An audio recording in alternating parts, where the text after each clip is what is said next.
जय जगन्नाथ।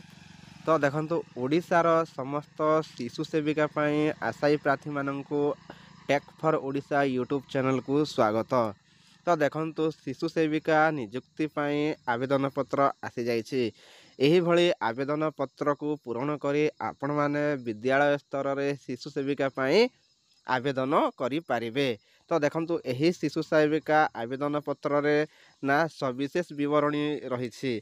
तो यही सब विवरणी सहित तले आवश्यक प्रमाणपत्र जहाँकि जांचित आधार कार्ड, जांचित भोटर कार्ड, तापरे जांचित शिक्षागत प्रमाणपत्र, तापरे देखो जदि छाड़पत्र ताहेले जांचित छाड़पत्र नकल दाखल करेंगे। ताहले यही सब डॉक्यूमेंट सहित आमको यही आवेदन पत्र पूरण करिकी विद्यालय स्तर रे आमको आवेदन करने को पड़िबो।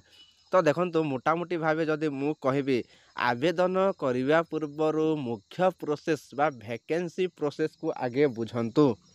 ठीक अच्छे।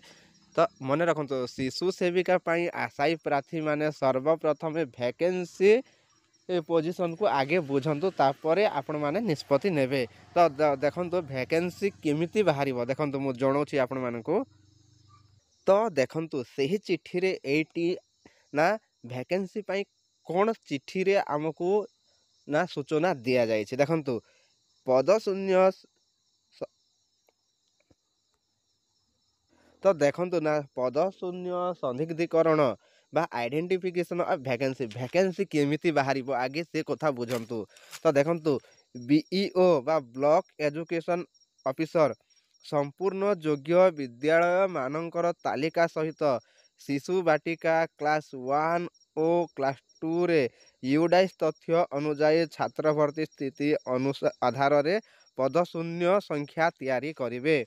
सही तालिका डीईओ कम डीपीसी एसएस को पठाई अंतिम पदशून्य संदिग्धीकरण कराजिबो।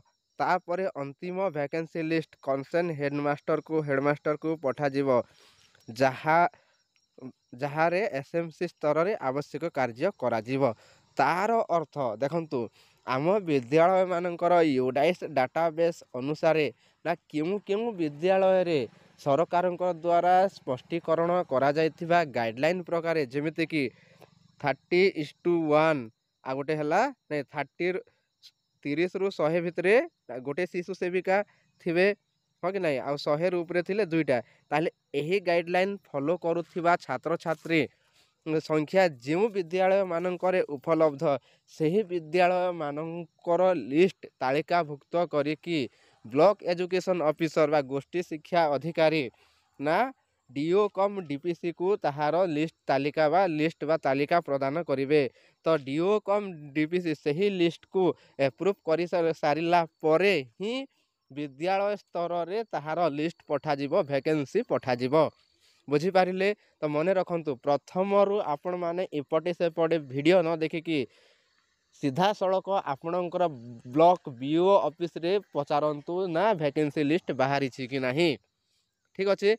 ब्लॉक ऑफिस रे बा बीओ बा गोष्ठी शिक्षा अधिकारी कार्यालय रे पचारि पारिबे सीधा सड़क जे क्यों क्यों विद्यालय रे शिशु सेविका ना वैकेंसी बाहरी तापर ही आपण माने सही विलेज अनुसार आपण माने आवेदन प्रक्रिया करिया निष्पत्ति नहीं पारिबे।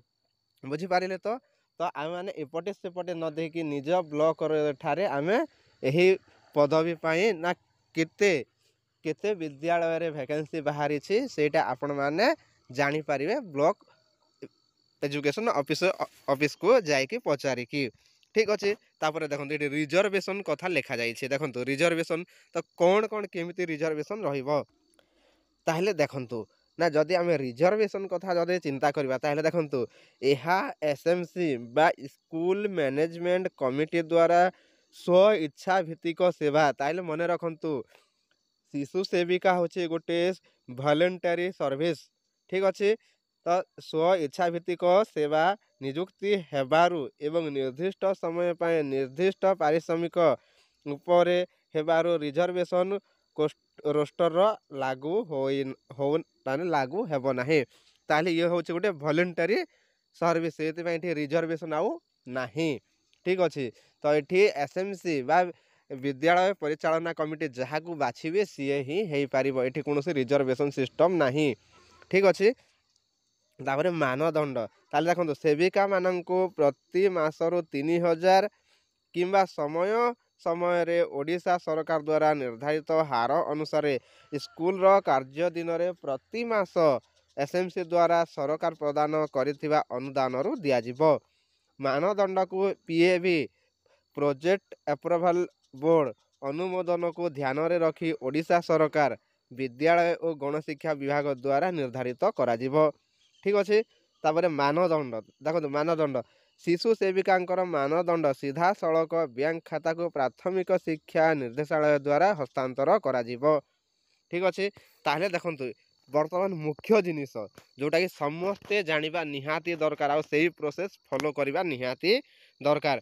नियुक्ति एही नियुक्ति आगे जानतु एही नियुक्ति प्रकार आपण माने निज विद्यालय बा निज विलेज रो विद्यालय रे पाइया पई आपण माने प्रोसेस करि पारिबे ठीक अछि ताले नियुक्ति जेउ शिशु सेविका नियुक्ति हेबे से एसएमसी स्कूल मैनेजमेंट कमिटी रो समस्त उद्देश्य पई एक स्वेच्छासेवी भाव रे काम करिवे शिशु सेविकांकर नियुक्ति किंबा शासनाधिक अधिकारी एसएमसी हेबे मने रखंतु शिशु सेविका मानंकु नियुक्ति पाई ना एसएमसी ही निष्पत्ति नियाजिबो देखंतु ना गोटे विद्यालय रे स्कूल परिचालना कमिटी थांती से स्कूल परिचालना रे जेतिकी सभापति उपसभापति आ जेतिकी जन ना सदस्य सदस्या थांती से मानंकर निष्पत्ति ही प्रकारे जने सेविका को रखी पारिबे मने रखंतु एटा ही मुख्य कथा आपण माने जानंतु आपण मानकर गाँ रे जदि वैकेंसी बाहरी छी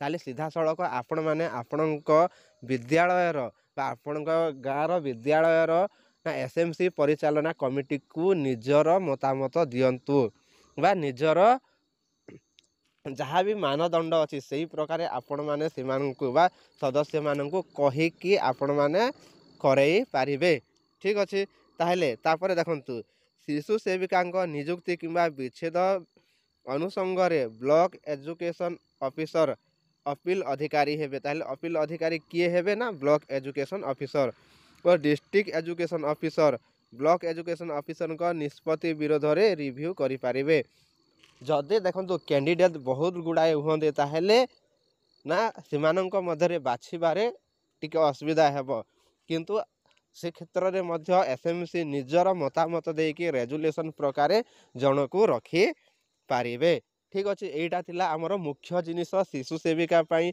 यही दुईटी जिनिस समस्ते जानिबा निहाती दरकार प्रथम कथा ना वैकेंसी द्वितीय कथा है नियुक्ति प्रोसेस ठीक अच्छे ताहले वैकेंसी आउ नियुक्ति प्रोसेस विषय तो आपण माने जानिले तो यही प्रकार आपण माने निजर ना शिशु सेविका पाई तत्पर हुंतु ठीक अच्छे तो आज भिडियोटी एतिकी थिला ताले भिडियोटी जदि पसंद लगे ताले भिडियोटी निहाती लाइक शेयर एवं सब्सक्राइब करिनेबे।